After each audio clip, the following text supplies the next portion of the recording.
I didn't do that well in prelim. So I kind of went there feeling like I had to prove myself. And it was an interesting time. Women at art school. You may have heard this from other people of a similar age, but the male teachers weren't particularly encouraging of women, and Gopaz particularly wasn't. He thought we should be home in the kitchen and looking after men, getting married and having babies, not thinking about being artists. But I can still remember him coming out, and this is in the first year. And this is Rudy Gopaz? Yep. Yeah. And he's famous for being really nasty, particularly to women. So he came out and he walked around and he walked up to me and, Miss Boyce, your lack of talent is understandable. It's common to everybody in this institution. What is unforgivable is your unintelligent application. Oh, my God. Oh, my God is right. I'm not going to cry. I refused to let that bastard see me cry. So I didn't. I went and sat in the loo for a bit. And he was like that. He would look after certain people. Phil Claremont. He mentored Phil Claremont, and I think Philip Trustham as well. He was good to them, but he wasn't particularly encouraging to women. And then, might have been at the end of my second year, we went to a retrospective of Frances Hodgkins, and I just looked at her work and I was, honestly, that was key moments. That was a key moment. Really? And he sent us an essay to write, and I wrote it, and I just, kind of, and I know that I drew from the coast experience and how I felt about certain things. And he's sitting in his little office reading it, and he keeps coming out. Where'd you get this? Did you write this? Where'd you get that from? And at the end, he came out, handed me the paper, written on it, and Miss Boyce, I did not know you were intelligent. And after that, he wasn't mean. Really? He wasn't nice, but he wasn't mean. Yeah. So you just kind of proved yourself in some way for him from his point of view. I think it was for him, it was a turning point. He had this habit of really cutting people down to size. There's a very, very famous story about him where a woman student took a piece of work and he said, oh, it's all right, but it's too big. Cut it down, repaint it and cut it down. So she went away, cut it down, repainted it. He brought it back. Still too big. And apparently that went back and forth about 5 times. And then when she brought it back, it was about A4. Good, he said. Now it's the right size for the rubbish bin. Oh, my God. Isn't that terrible? I mean, when you hear stories like that, you think, okay, art education in Aotearoa has improved. But he did a similar thing in a way to me. He said, cut up your boards, have, till you've got about 50 or 60 and paint these small works and don't come back till you've done at least 60. So I went away and I did the 60 or 70. There was a lot. Yeah. All small works, because we used to buy this board called ivory board, which was easy to cut up with a knife. And you bought it and it was like, gosh, it would have been about 2 meters long by about whatever. It was big. So I cut it all up with the ivory board till I had a big stack of them, painted away like crazy, took the stack and he went through them, chucking them out. That one's all right. I think he sorted out about 6 or 8 that he thought had something. And I was able to build a whole body of work from that. Yeah, but and he was right in one sense. We talked earlier a little bit about having a body of work and producing and having that momentum build up. So by doing that, I started to free up.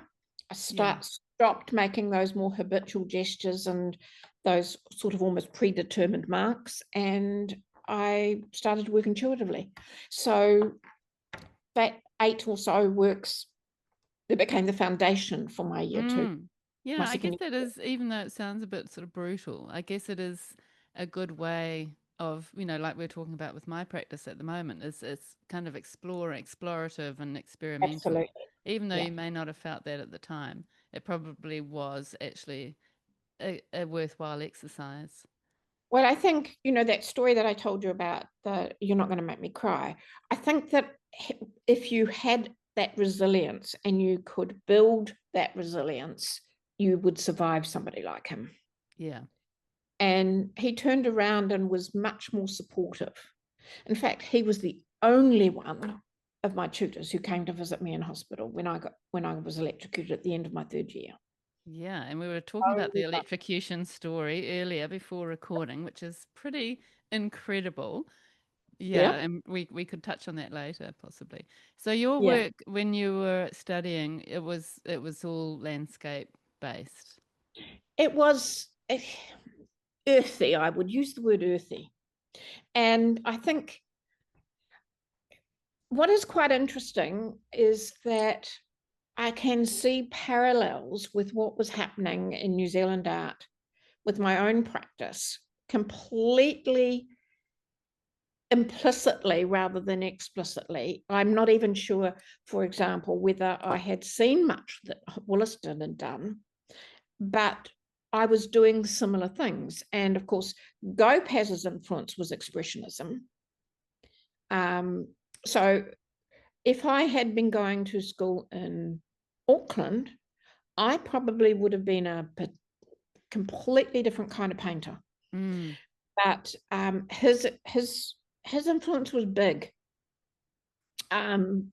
He was interested in the first of the acrylics being used. So we would go and buy raw pigments, powdered paint, and we'd buy a binder medium with it. So my work was very earthy and quite gritty. mm, And we would work on the ivory board, which behaved a certain way. So all of that thing about surface and textures and things like that was where it all began. mm. That's so interesting. And it was West Coast inspired still for you at that time? Well, I think I mentioned that reference to Wollaston. So some of that work was like the June work. That was at the end of my first year because I'd always been interested in the landscape as a bare and stark presence with the Mm, light.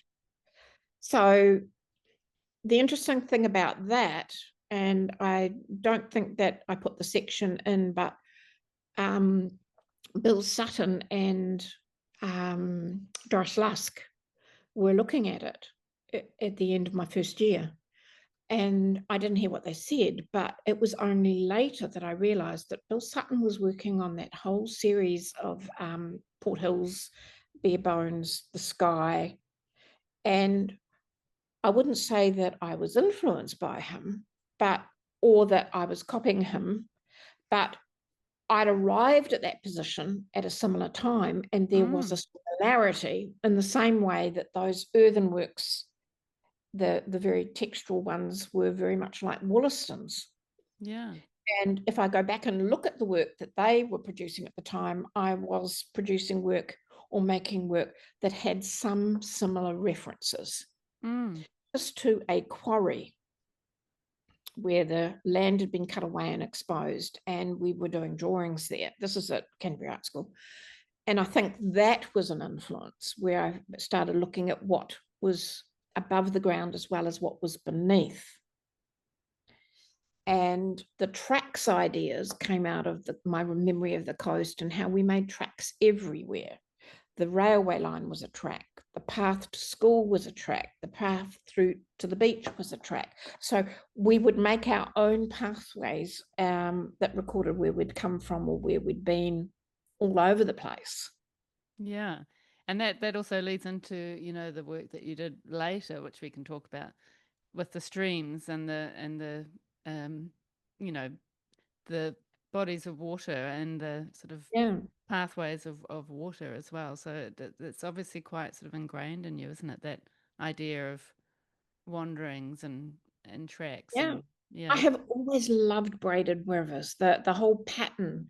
And you like pattern, you've said that. And I've loved the way the pattern that water makes, but it would do that on the coast in a different way.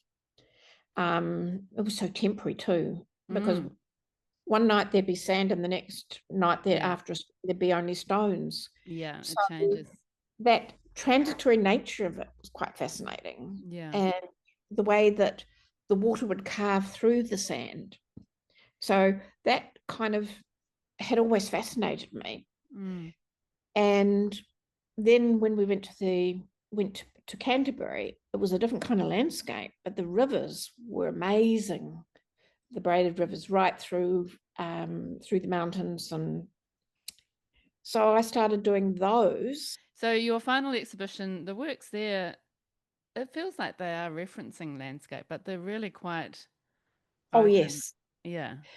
Well, I think one of the things that I acknowledge is that apart from the color works, the color alchemy works, the everything that I've done references back to the landscape in some form or another, either the marks we make or the shapes they take or the light that falls on it or whatever.